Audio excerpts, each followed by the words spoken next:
Good morning, dear students, and welcome back to the KCS channel. Today, we will be discussing about the various types of partnership. Now, when we classify partnership, it is based on two criteria. One is the duration of the partnership, and the second one is the liability.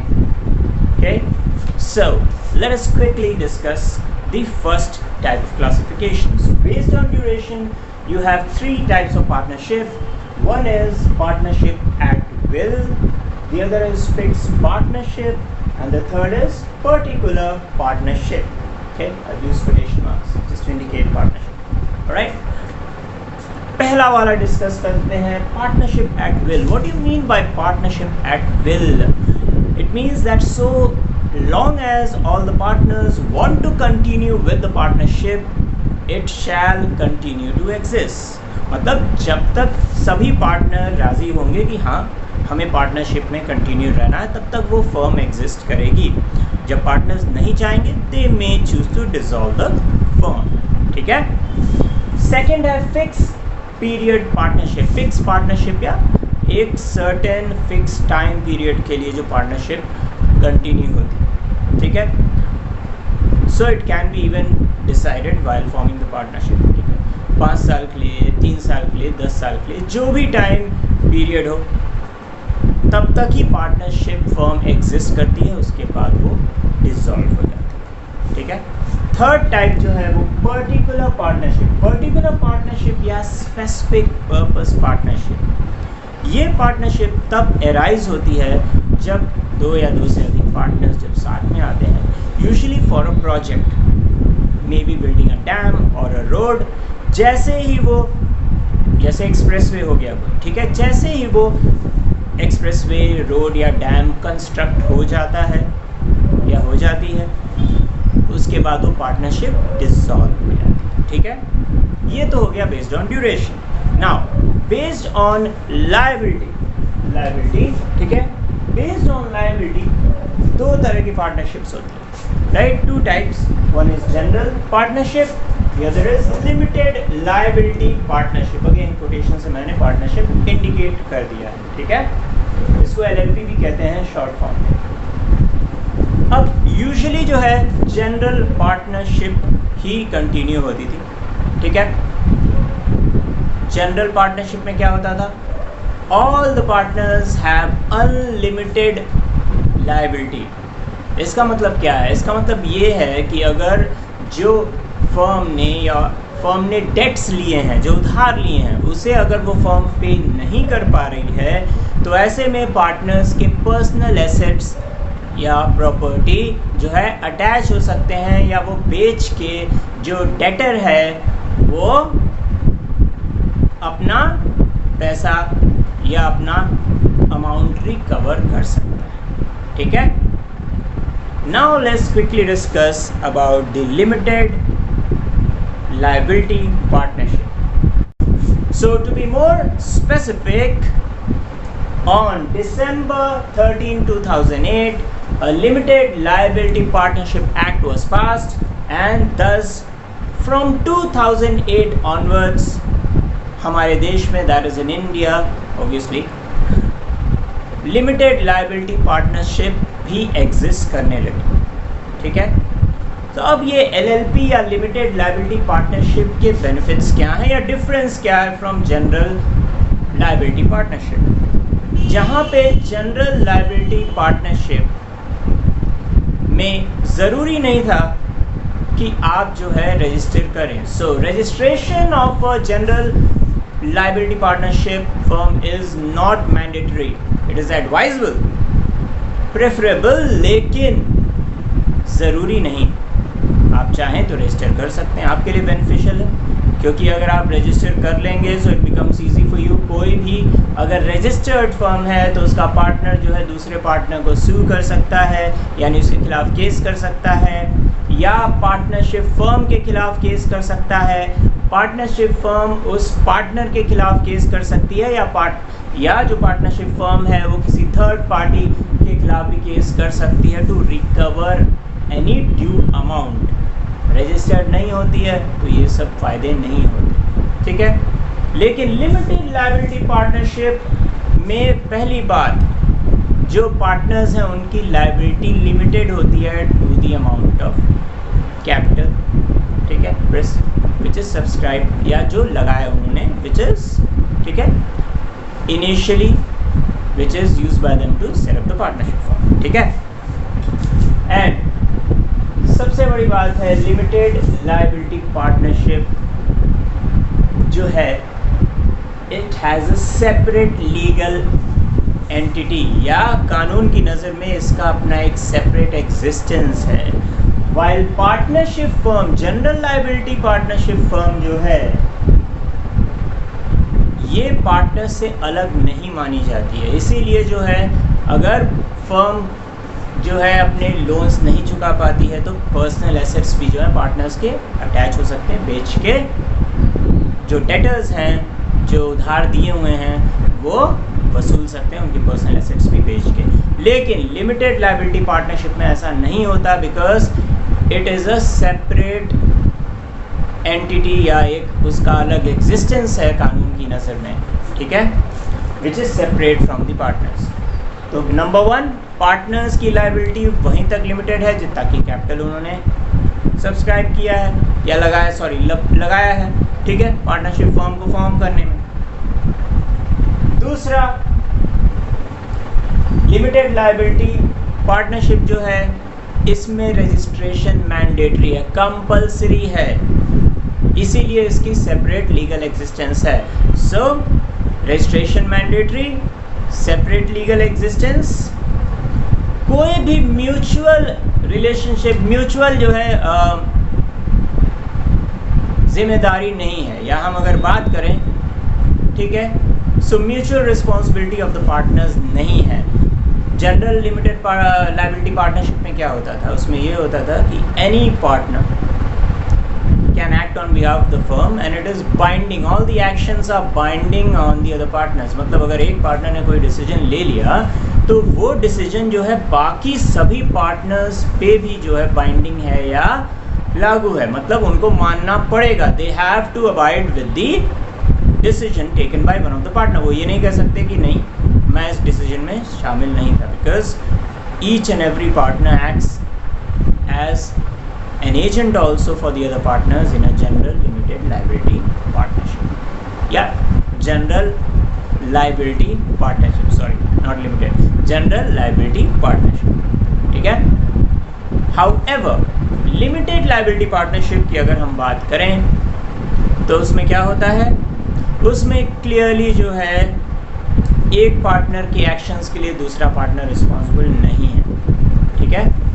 So there is no mutual relationship on the decision, ठीक है, एक partner का decision दूसरे partners पे binding नहीं है, okay. और क्योंकि ये लीगल एंटिटी है तो इसके अकाउंट्स ऑडिट होना कंपलसरी है। It is compulsory for the accounts of a limited liability partnership firm to be audited, और हर लिमिटेड लायबिलिटी पार्टनरशिप के नाम के अगेंस्ट में LLP लिखा होना चाहिए, LLP लिखा होना चाहिए, ठीक है। जनरल लायबिलिटी पार्टनरशिप में ऐसा कुछ है, ठीक है।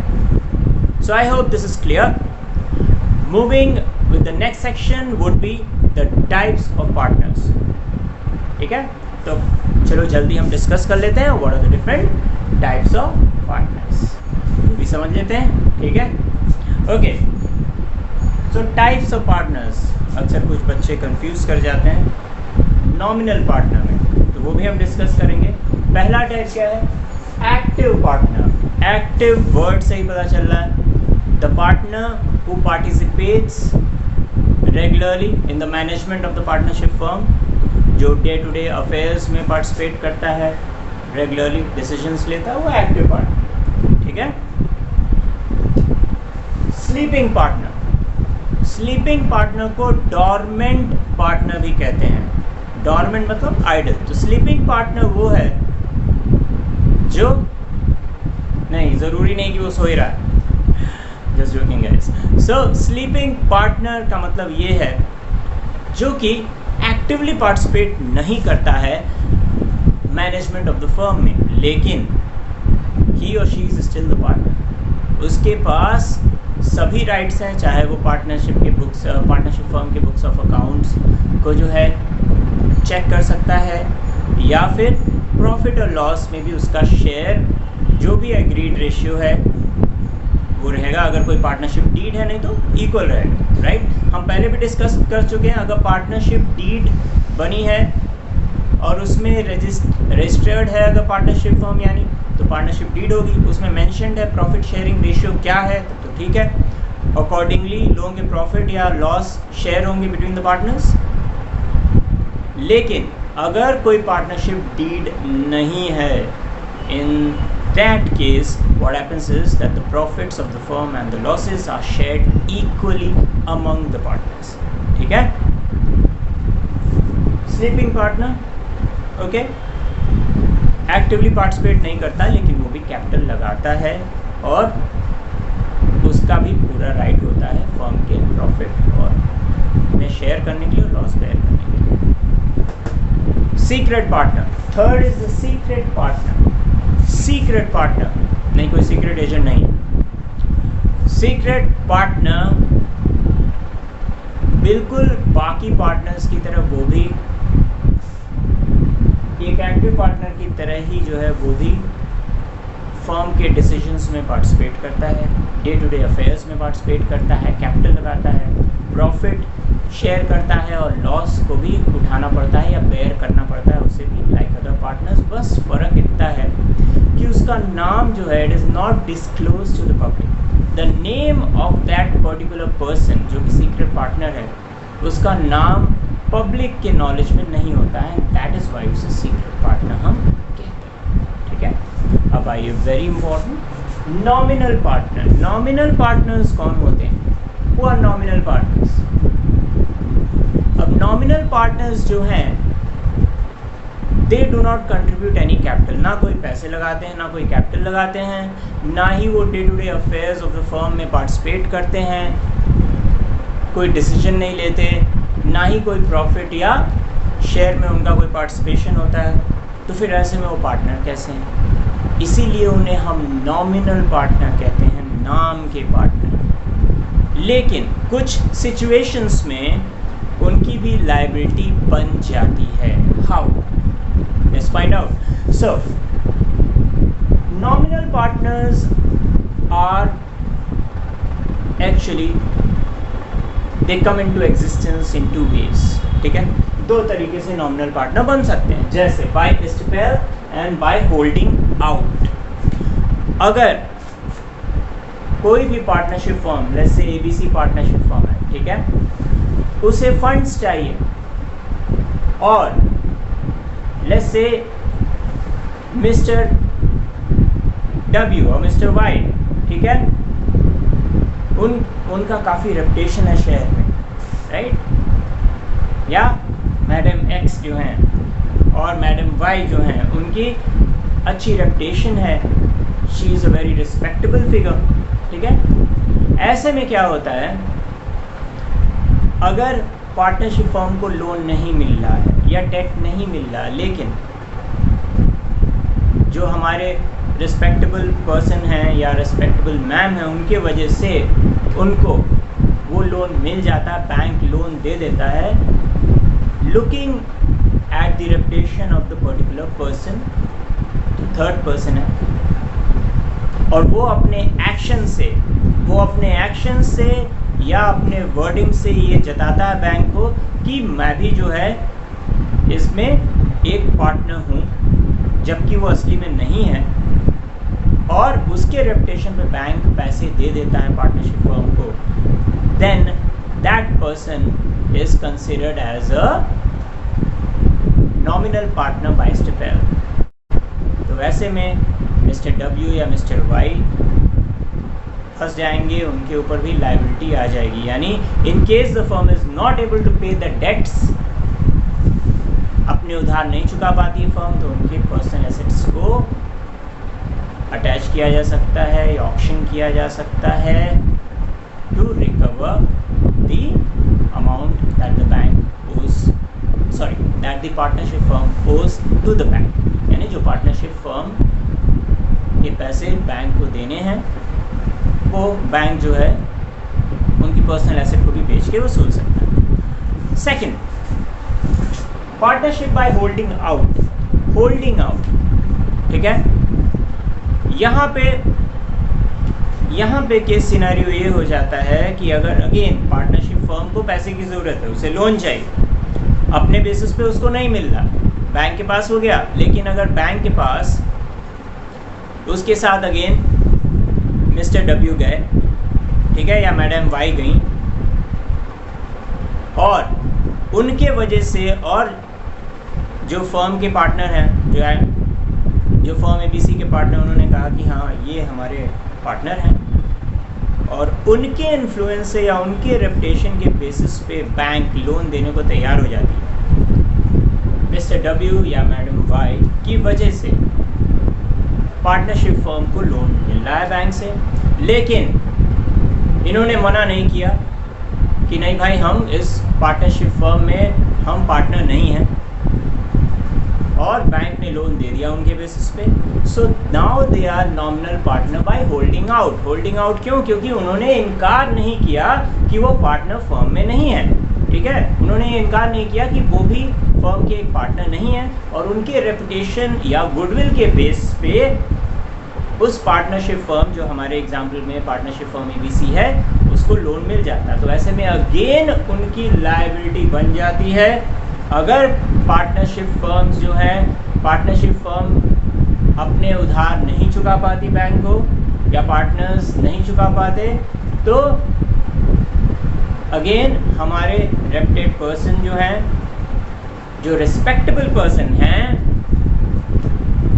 क्योंकि उन्होंने वो पार्टनर नॉमिनल पार्टनर बन जाते हैं आइदर बाय, ठीक है, आइदर बाय एस्टिपेल और बाय होल्डिंग आउट, तो उनके पर्सनल एसेट्स अगेन ऑक्शन हो सकते हैं और बैंक रिकवर कर सकती है अपने लोन, ठीक। और लास्ट, माइनर ऑब्वियसली वो होता है या होती है जो 18 ईयर्स एज नहीं अटेन की है, so they are actually minor in the eyes of the law. Minor partnership act 1932 किसी भी माइनर को पार्टनर नहीं मानता, ठीक है, in a true sense of the word. मतलब ये है कि उसे एक तरह से लीगल पार्टनर तब तक नहीं माना जाता जब तक वो एज ऑफ मेजॉरिटी ना अटेन कर ले, मीनिंग उसके ऊपर आप लॉसेस कंपनी के नहीं मर सकते। Minor partner is only entitled to benefits of the firm, सिर्फ और सिर्फ बेनिफिट फर्म्स के जो होते हैं उसमें उसे इंक्लूड किया जा सकता है, फ़ायदे में, नुकसान में नहीं, ठीक है। और वंस, अब इसमें एक चीज़ ध्यान रखनी है, वंस जो है वो मेजॉरिटी अटेन कर लेता है या कर लेती है 18 ईयर्स होने के बाद, they have to give in writing if they want to continue as a partner or not in the partnership firm। अगर उसने कुछ भी मेंशन नहीं किया तो जैसे ही वो एज ऑफ मेजॉरिटी अटेन कर लेता है, ठीक है, या कर लेती है, ये मान लिया जाएगा कि नाउ वो भी एक एक्टिव पार्टनर है, और अब जो है उसके प्रॉफिट के साथ साथ लॉस में भी शेयर होंगे, प्लस उसको सब राइट्स भी मिल जाएंगे जैसे एक नॉर्मल या रेगुलर पार्टनर को मिलते हैं, कि वो मैनेजमेंट में डिसीजन भी ले सकता है, ठीक है, साथ में जो है वो बुक्स ऑफ अकाउंट भी चेक कर सकता है, और ऑल दी राइट्स जो कि बाकी नॉर्मल पार्टनर्स एंजॉय करते हैं, ठीक है। तो ये हो गया minor partner. So this was majorly different types of partners, ठीक है। So hope it is clear. We'll meet again in the next class. Like my channel, share it with your friends, and subscribe to the KCS Academy.